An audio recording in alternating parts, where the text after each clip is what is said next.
Let's bring in Rodrigo Maciel, who joins us on the line from Rio de Janeiro to give us just an exact dissection of this meeting between Lula da Silva and also President Hu Jintao. Rodrigo, thank you so much for joining us. It was a visit cut really short, so was there anything accomplished whatsoever between the meeting? No, in fact, the meeting was, there was an earthquake in China, and President Hu Jintao, we reduced the staying in Brazil. So instead of staying 2 days, he will leave tonight. So the agenda was a little bit compromised. So it's going to be tough to succeed in anything, but in fact, the two presidents signed what they call a joint plan in order to strengthen the relationship between the countries. So this plan was developed by the Foreign Affairs Ministry together with private sector and other ministries in the government, and there were like joint actions and a plan in order to, make the political relationship a little bit better, because in fact, the political relationship is not following the economic relationship between the countries.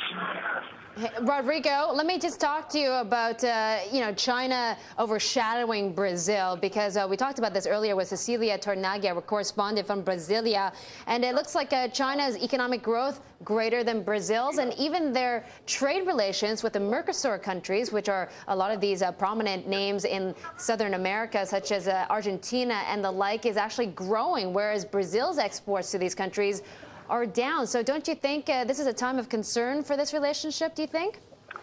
No, in fact, yes, of course. We cannot believe that Brazil and China are completely complementary. And in fact, it's not. There is a lot of competition between the industrial sectors. But, we need to realize that China's good are helping the Brazilian industry to become more competitive.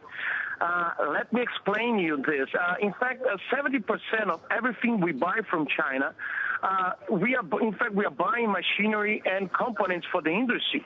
So the Brazilian industry is responsible for 70% of everything we buy from China. So in fact, China is helping the Brazilian industry to become more competitive.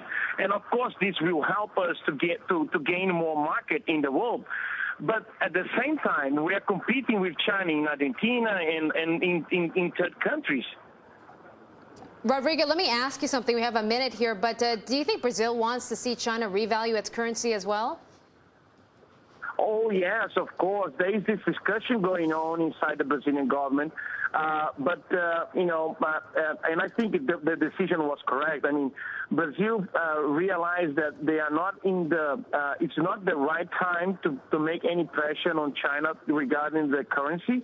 But of course, a lot of anti-dumping proceedings are going on, and one of the reasons are the currency. I'm sure about that.